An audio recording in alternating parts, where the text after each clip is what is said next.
All right, ma'am. So, who do I have here with me today? My name's Erica. Erica, nice to meet you. I've been trying to get you for quite some time now. I feel like I know you were dodging me there for a bit, but it's cool. I have to accept it. I had to accept it, you know. It comes with the territory. It comes with the territory, you know. If you want something bad enough, you'll stay and wait. Yeah. That's what I was always told, and I had to get your story because everybody said that you had an interesting story, and even if you didn't tell me all of it, even if you told me 10% of it, that would be worth it to me. So there you go. Let's see if I can remember 10% of it. Yeah, hey, that works. So, you know, first off, I want to say, you know, nice to meet you. Nice And to meet you. I also, if you don't want to answer right now, you don't have to. I want to know your age, and I would like to know your current living condition. Oh, I'm super proud of my age. I'm 42 years old, and yeah, no, I love being. Once I turned 40, everything kind of made sense. And I'm proud of being 42 because I feel like, especially being out here as long as I've been out here, and being on heroin as long as I was on heroin, Yeah. I feel like I did a damn good job. I think you did too. So let me rephrase that. I've been blessed. I've been blessed with grace and forgiveness. I've done nothing except survive with the help of God. That's it. That's all I did. Well, I'm here to tell you that I believe that you have too. You look really, really young for your age. You got a nice glow about your face.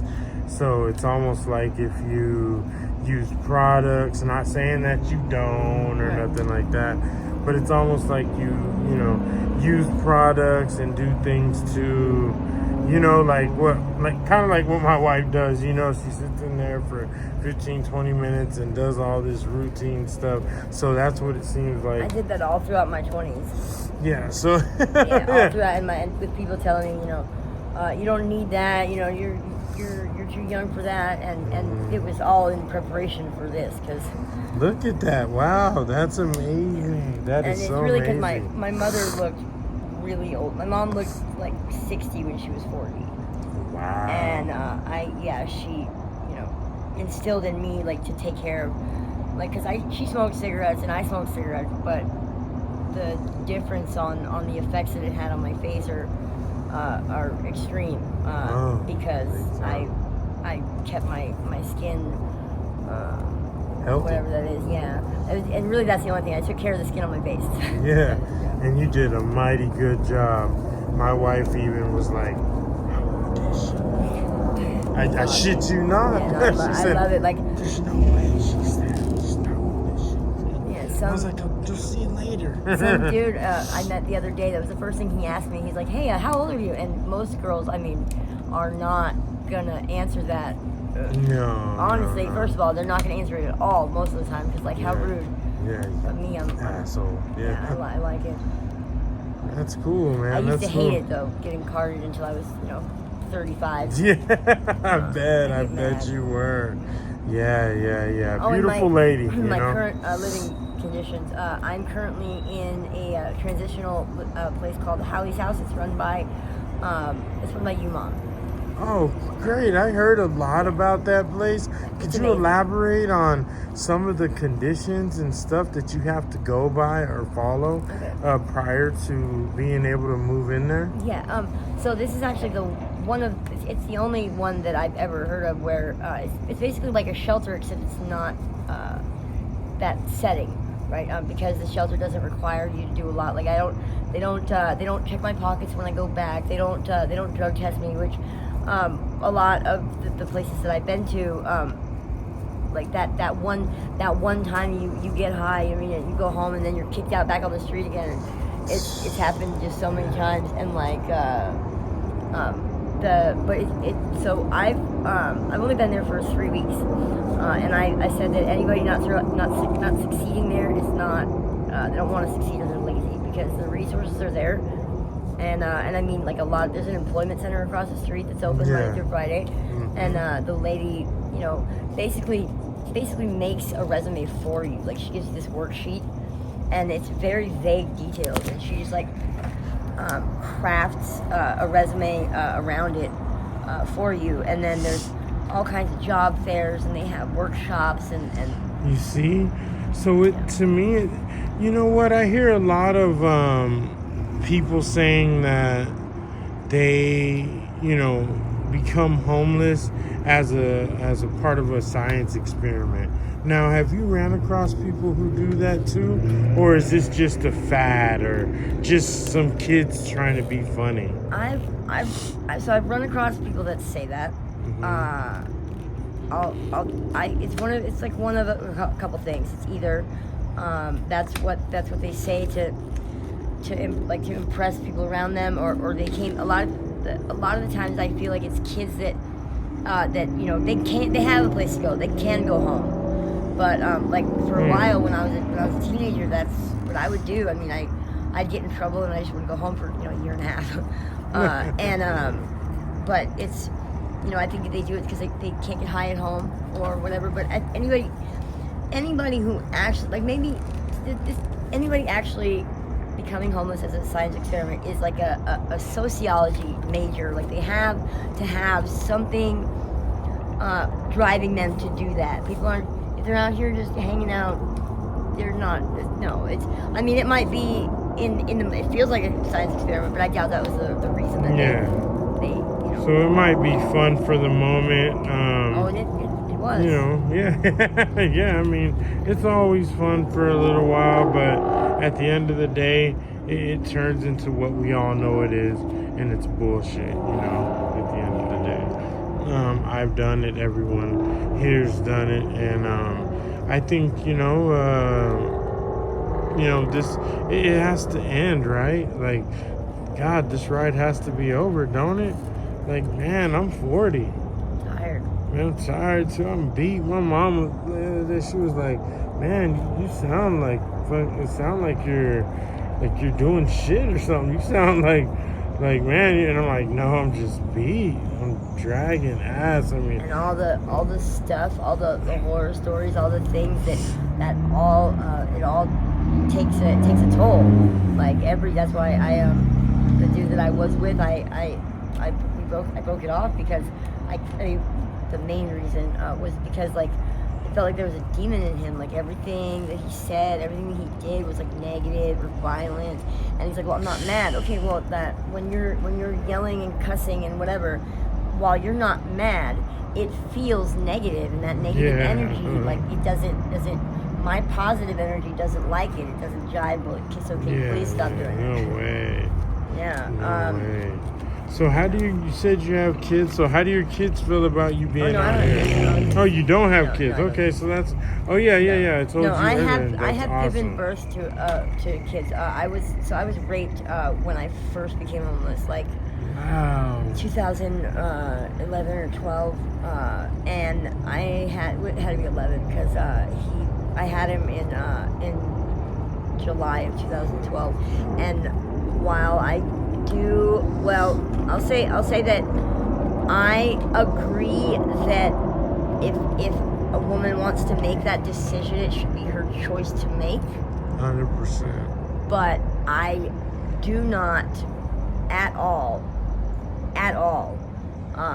think that abortion is ever the answer. I think that maybe at extreme circumstances, but for the most part, and the lengths that some states have pushed the abortion thing, it just makes me sick, and it just feels like the devil to me. Oh, it does. It's awful. Yeah, Up they're to killing. and including the time of birth is in California. Oh yeah, that's awful. I mean, they literally are nowadays going as far as to telling kids, that they can go to this restroom or this restroom. Hey, I don't mind what they do, on their own time, but that's Don't something force that me to live with it, though. please don't force me to do that. I don't want to be a part of your weird social experiment. And I you know? demand that you stop making our children part of it. Yeah. Like, not even my children, but like, I think that, you know, drag queens and gender issues and things like, hormones and shit shouldn't talk about that with little kids. That's insane. Who know nothing. And then separate from their family. Like, that's not school. Yeah, they know nothing. They know no value or have any. You're not learning math anymore. Yeah, I mean. Learning about how. I mean, some of the books that some of the teachers have come to the school board with, like, you know, that, like, kids' books, like, you know, grade school kids' books about, you know, a kid discovering that he's gay in the fourth grade. Like, what? Yeah, no. Mm-mm. This is sad, and it's nothing more than being sad. It's almost like Roseanne, you know, back in the day, Roseanne said a lot of stuff. Yep. And it ended up coming true. Like, even the Simpsons, the old Simpsons show, you know, they would say things, and I'll be god darn if some of that stuff didn't come true. A lot of it. Yeah, like, what's going on, man? What are we doing here? It's sad, and you know, I just don't like it. You know what, though? I've always thought that it was sad. You know, until January. Yeah. The Antichrist will be revealed, and the rapture will happen, I believe, simultaneously. I think the calling of I less than 3.5 years. I mean, I don't think it's sad anymore. I think it's about time. It's about time. I mean, this is too much. You know, I feel like they're putting too much on us now. You know, they got to give us a break now. You know, and I never did get to ask you, how do you feel about the urban camping law when there's no, I mean, where are you going to camp? Yeah. Now, last year they repealed the Ninth Circuit. So up until last year, I had been saying that it was illegal for them to remove us or tell us that we had to be removed from any public place because they didn't have adequate alternate shelter for us. That was something that was case law from Boise,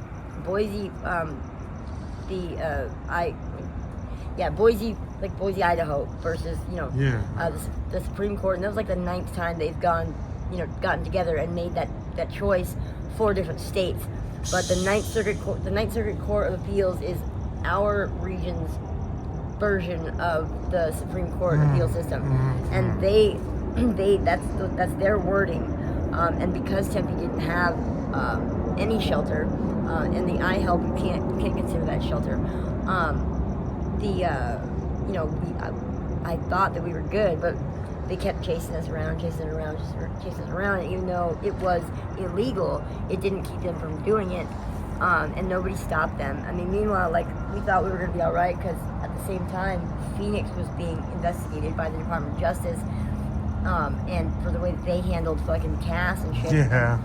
And nothing came of it. You know, they're still, Austin told me that because they switch up the city codes, that's why they're able to continue to cite him every time his volunteers bring food up here. Every time. So, like, once they get to 20, they're going to take him back to court. And, like, that's why I need to get this thing started. I need to get this stuff started so that I can make the for-profit business to funnel the funds into Austin's nonprofit. It's awful. Because they're gonna break him, and he doesn't. Yeah, he's deserve just that. a young man who cares about something that he loves, and he's real passionate about it. And I've seen nothing wrong with him, and he's doing the right thing. And he needs to be bigger than what he is. He needs to be put all over the world. You know, and that's just my opinion. I'm just one out of a million, but I think he needs to be shown all over the world for all the good that he does. I agree. You know, man. I agree. That's and the thing on the 24th at the honors college, like I can't. That's what they want. They want to hear about my experience out here, and they want to hear about my experience with Austin and AZ Hugs. I mean, I've since like 2022, I've made myself like an honorary employee, and then a couple of years ago, I executive assistant was the name that I gave myself. Because I mean I felt like I. That's what you do there. Always I'm trying to like his job is to make sure everybody else is safe and fed and everything. My job, I feel, is to make sure Austin's ass is covered, because he's not paying attention while he's trying to, help this woman who seems upset. Her dude is looking at it another way, and I'm like, somebody needs to go watch Austin, because that dude looks like he's gonna whoop his ass. Yeah. And it's awful. and he doesn't think about that. He thinks that everybody's just, peace and love, and it's not. Peace and love, brother. Yeah, when that's not what's going on, But I'm stoked that they that they want to hear about, Austin and that, like, I'm hoping that by doing this Q&A, like, I don't know, some sort of awareness. I mean, in an effective aspect, right? Like, because Austin's got this lawyer and blah blah blah. But like, he's doing good. I mean, if I had, I don't know. I just feel like more should be being done, and I feel like we're just standing around watching. Yeah, it's almost like it's like he's getting prosecuted. He's getting mercenary. There you go. Thank you. Yeah, thank you. Harassed. He that's what I was looking for. And I told him, I think I saw the light bulb go off in his head, but I think I might have like jarred him a little bit, because I told him that I know why they're doing this to him. Yeah. And he's like, well, yeah. And I was like, I showed him, I reminded him of some shit that I don't think he ever thought of, and it's right immediately prior to the first fucking citation was that 12-year-old boy. Yeah. And the hookah lounge.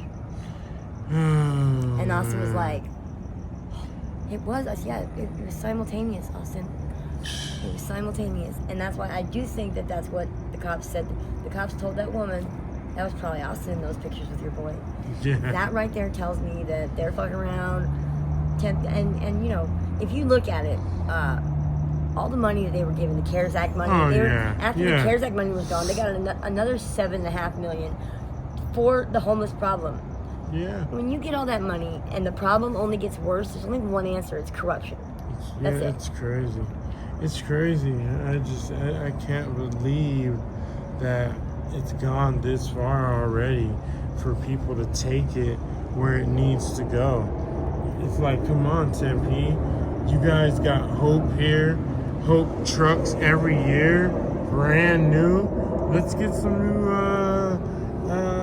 Austin trucks every year. Let's get, I don't know, a building, some showers, some fucking... Yeah, something, huh? That dude that does cloud-covered streets in Phoenix, have you seen that? Like, they dig up trash, and, I'm gonna make a proposal to the city council next week, probably, about, there's a bunch of places in the city that reek of urine. And I mean, because people have been pissing there, and it's not just us, I caught two girls pissing up against a brick wall, that blonde fucking dressed fucking college girls. Oh, God. Yeah, but, I mean, there's nothing you can do about that smell except you gotta dig it up and fucking... Yeah, just... And I'm gonna put it all together, because, I'm telling you, that's the only way to get anything done. You see something that needs to get done, and you figure it out, and then you... I've learned my lesson trying to initiate. You try. Take it to the people. You're like, oh, we can't let you pick up trash. Well, like I told you, I didn't want to keep you long. This was excellent, though, by the way. Yeah. No. I want to let you know a couple things first before I let you go. You're definitely smart. Being out here has not engulfed your mind. I talk to thousands of people not a day, but over the course of as long as I've been doing it, I've been I've spoken to thousands of people. You're completely cognizant. You know what you're saying, and you say what you know, and that's a big thing. And we need more people like you to help strive and to help with this cause and this issue that's homelessness. We need you here, and you should be in a safe place, put up somewhere, in a home, maybe a 1 or 2 bedroom with an animal. Man, you need because you're definitely a strong figure for us out here, and that's how I knew I had to interview you. I knew it right away. I knew it. I had the third person this year tell me that the reason that they're in rehab and working and off the streets is because they saw me doing it. Yeah, I cried when somebody told me that yesterday. I was like, what? See? That's like the third person that told me that, and I was like, that's what's up. Yeah, man. Because they see you, they want a copy, they want a carbon copy, and do what they think they can do, and you never know what might happen, So you got to give them a chance and let them try. You just, like I said, you're very intelligent, and I'm so at ease now that I've spoken to you in length about how smart you are and just how intuitive you are, and I now know why Austin has you as a first responder. Just that easy. Yeah. Took me 2 minutes. I knew right away. Okay, yeah, she's very smart. Yeah. And Austin said he runs most of his important decisions by me to see what I think. Yeah. Which because you got a lot of, man, you got a lot of knowledge to give, and that's a good thing. Don't waste it. Keep giving it, and man, and I would love to personally always hear something. If you see these interviews and you think I'm doing something wrong, please just say, hey, dickhead. Do something else, hey, let me know. And I need to start my own channel, and I'm so bad at the internet. It's just. Oh man, I get on the internet and like I can do that, but I get on the internet and it's like I could never. Yeah, you just get kind of mind boggled like I did. It was weird for me too. Yeah. But once you with the first one.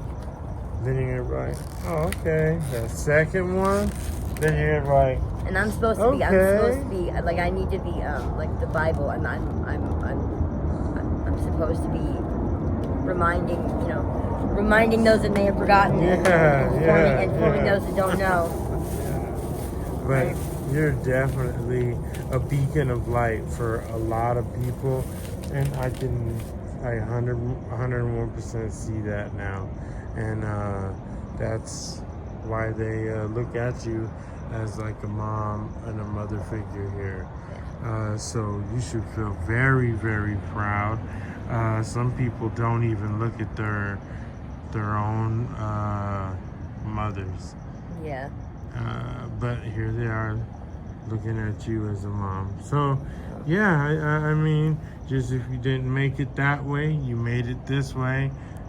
Take that responsibility serious, I think it is, and it's awesome, Yeah, it is. It fulfills me. My roommate, we keep butting heads because my roommate keeps wanting to, I say something about my day, and she wants to jump in, and always with this reminder that I have to do stuff for myself.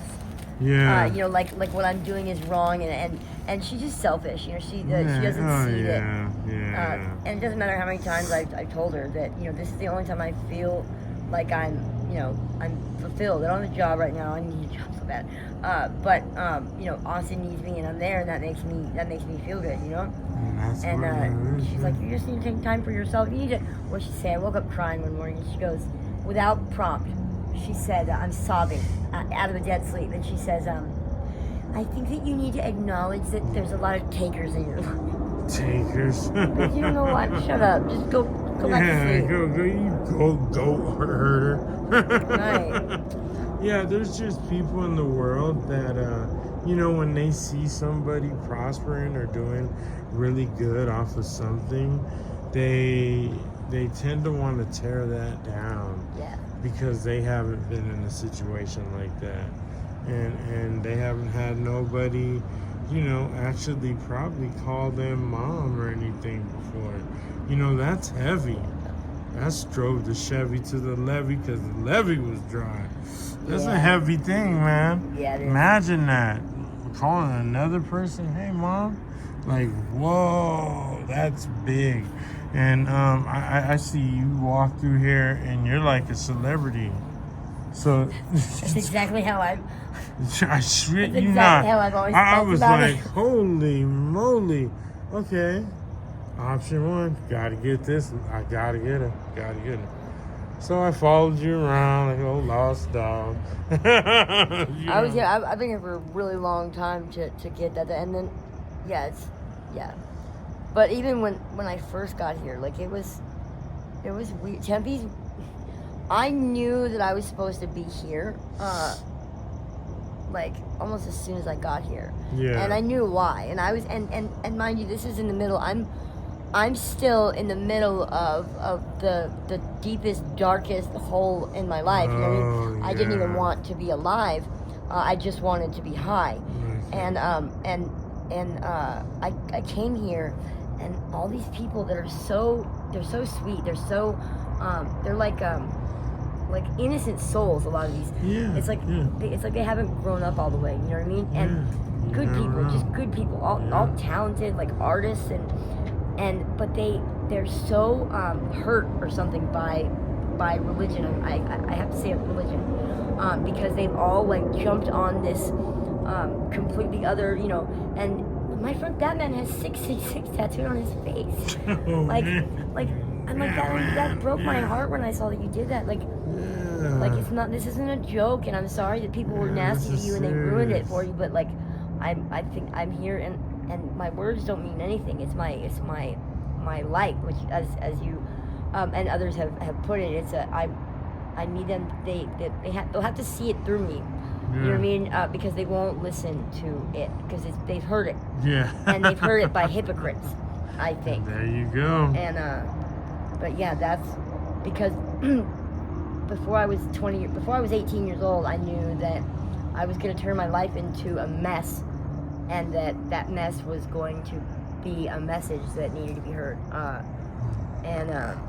Fix the world. Yeah, to turn my test into a testimony, my mess into a message. And that message is like there's nothing outside of that relationship with God, that I have nothing. Yeah, wow. And I've been saying that out here. I joke about it. Like people say, like when Batman got the tattoo, I was like, I love Jesus, because I need everybody to know that I'm not on that shit. Like that's not. I see that, and I love you anyways, but I love Jesus. Yeah. So everybody knows, like, witchcraft, all that. There's a bunch of nasty shit going on in Tempe, and I am absolutely safe from it all, apparently, because I am of God. Yeah, so you're definitely good up here, and I want you to know you're an amazing person, and please stick around. Please do. I can't wait to get a part 2 from you if you let me, and hopefully you're doing way better than you're doing now. I only, that's all I can see for you. We're scheduled for 4:20. There you go. All right. All right. Well, it's all love. All right. I'll see you next time. You have a good one, okay? Yeah, thank you. Thank you.